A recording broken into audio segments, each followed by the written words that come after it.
হরে কৃষ্ণ। আমি পার্ট 2-এ এখন এসে গেছি। তুলসীর ব্যাপারে যে ভিডিওটি পার্ট 1-এ বলেছিলাম তার শেষ অংশটুকুই এখানে আমি পুরোটাই বিস্তারিতভাবে বলে দিচ্ছি। তো শ্রীমতী রাধারানী, গদাধর পণ্ডিত, শ্রীবাস পণ্ডিত এবং সুভদ্রা রানী, এনাদের চরণে তো দূরের কথা, এনাদের বক্ষেও তুলসীপত্র দেওয়া যাবে না।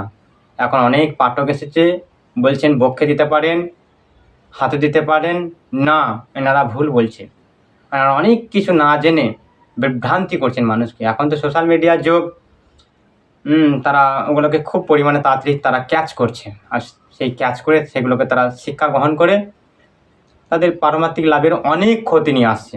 তো আপনাদের অনুরোধ, দয়া করে সঠিক শুদ্ধতা বৈষ্ণবের কাছ থেকে শ্রবণ করে আপনারা ভগবানের চরণে সাবধানতাভাবে তুলসীপত্র অর্পণ করবেন। কারণ অনেক বৈষ্ণব বা অনেক ভণ্ডামি রয়েছে, অনেক পাঠক রয়েছে। কেউ কেউ বলছে ভগবানের চরণে তুলসী এইভাবে দেওয়া যায়, কেউ কেউ বলছে এইভাবে দেওয়া যায়, দেওয়া যাবে না। কেউ কেউ বলছে বক্ষে দেওয়া যায়, না দেওয়া যাবে না। কোনো হাতেই এরকমভাবে তুলসী অর্পণ করবেন না। আর একটা কথা, কোন কোন তুলসী ভগবানের চরণে দেওয়া যাবে, যেমন এরকমভাবে যে তুলসী বোঁটাটি সুন্দরভাবে থাকবে, সেই তুলসী ভগবানের চরণে খুব সুন্দরভাবে সাবধানতাভাবে অর্পণ করবেন। হ্যাঁ, আর তুলসী যদি চয়ন করার সময় যদি এই বোঁটাটি যদি এরকমভাবে কেটে যায়, দেখুন বোঁটাটা কেটে গেছে, তো এইরকমভাবে যদি বোঁটা কেটে যায়, আপনারা সেই তুলসী ভগবানের সেবাতে যেটা দিচ্ছেন ভোগে দেবেন না, আর চরণেও দেবেন না। বোঝা গেল? যে তুলসীর বোঁটা কেটে যাবে সেই তুলসী ভগবানের চরণে বা ভোগে দেওয়া যাবে না, আর যেটি বোঁটা থাকবে সেটি চরণে বা ভোগে দেওয়া যাবে। তো ঠিক আছে, আপনারা সম্পূর্ণভাবে জানতে পারলেন কোন তুলসী ভগবানের চরণে দেওয়া যাবে, কার কার চরণে দেওয়া যাবে না, কার কার চরণে দেওয়া যাবে। তো এই হচ্ছে, অনেকজন বলেছে, আমি ক্লাসেতে বললাম যে অনেকজন পাঠক বলছে যে বক্ষে দেওয়া যায়, শ্রীবাস পণ্ডিতের বক্ষে দেওয়া যায়, গদাধর পণ্ডিতের বক্ষে দেওয়া যায়, না দেওয়া যায় না। কারণ নম নম তুলসী কৃষ্ণ পেয়সী, শ্রীমতী রাধারানী যেমন কৃষ্ণের অন্তরঙ্গ প্রিয়, বা কি বলবো, মানে উনি তো নিজে সৃষ্টি করেছেন, তাই শ্রীমতী রাধারানী যেমনি কৃষ্ণের কাছে প্রিয়, তেমনি তুলসী দেবীর অত্যন্ত ভগবানের কাছে প্রিয়। তাই তুলসী এত প্রিয় যে শুধু কৃষ্ণেই কাছে উনি যেতে পারে বা কৃষ্ণই ওনাকে গ্রহণ করবে। তো এখন কোনো জড়জগতের কোনো স্ত্রীকে বা কোনো নারীকে যদি বলা হয় যে আপনার স্বামী অন্য কারোর সাথে আলিঙ্গন করছে, তো তার স্ত্রী কখনোই সেটা সহ্য করতে পারে না।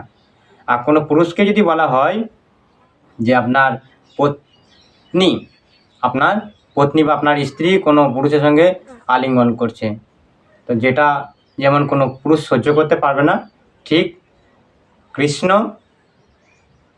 তুলসী দেবীর যা অন্তরঙ্গা, যা মানে কি বলবো, যা প্রিয়, তাই অন্য কারো বক্ষে দেওয়াটাই ভালো বা উচিত।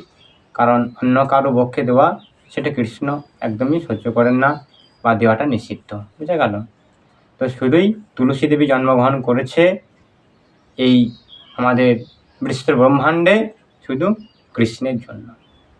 বোঝা গেল? তাই কারো বক্ষে দেবেন না, শুধু কৃষ্ণের। আর আপনারা চাইলে শ্রীমতী রাধারানী বড়জোর হাতে দিতে পারেন, তথাপি না দিলেই ভালো হয়। বোঝা গেল? তাহলে আপনারা তুলসী কার কার চরণে দেবেন, কার কার চরণে দেবেন না, আপনারা জানতে পারলেন। কোন তুলসী দেবেন, কোন তুলসী দেবেন না, আপনারা অবশ্যই জানতে পারলেন। আর একটা বিষয়, যারা তুলসী দেবী রোপণ করছেন, যেখানে তুলসী দেবী লাগাচ্ছেন, দেখবেন সাবধানতাভাবে সেখানে যেন কোনো জঞ্জাল না তৈরি হয়।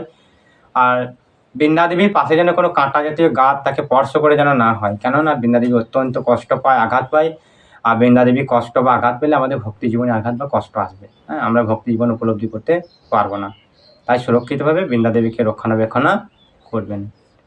আর হরিবাসর মোটামুটি 5 ফুট কি 3 ফুট উঁচুতে করবেন, যাতে ছাগল বা কোনো গরু তাকে যেন লাগাল না পায়, মানে তাকে যেন ধরতে না পারে, ধরলে কী হবে, খেয়ে ফেলতে পারে। তো আপনারা এগুলো অবশ্যই সাবধান করে বৃন্দা দেবীকে রক্ষণাবেক্ষণ করবেন, আপনারা অত্যন্ত কৃপা লাভ করবেন। কারণ নিষ্ঠা সহকারে বা নিয়ম শৃঙ্খলা শ্রীমদ্ ভাগবতমের অনুপাতে বা গীতার অনুপাতে যদি আমরা চলতে পারি, খুব তাড়াতাড়ি আমরা ভক্তি লাভ করব। মন গড়াভাবে চললে আমাদের ভক্তি লাভ অত্যন্ত দেরি হবে, এমনকি চরম সর্বনাশও হতে পারে। হরে কৃষ্ণ। তো আপনারা এখান থেকে বুঝতে পারেন কীভাবে তুলসী পত্র অর্পণ করবেন। হরে কৃষ্ণ।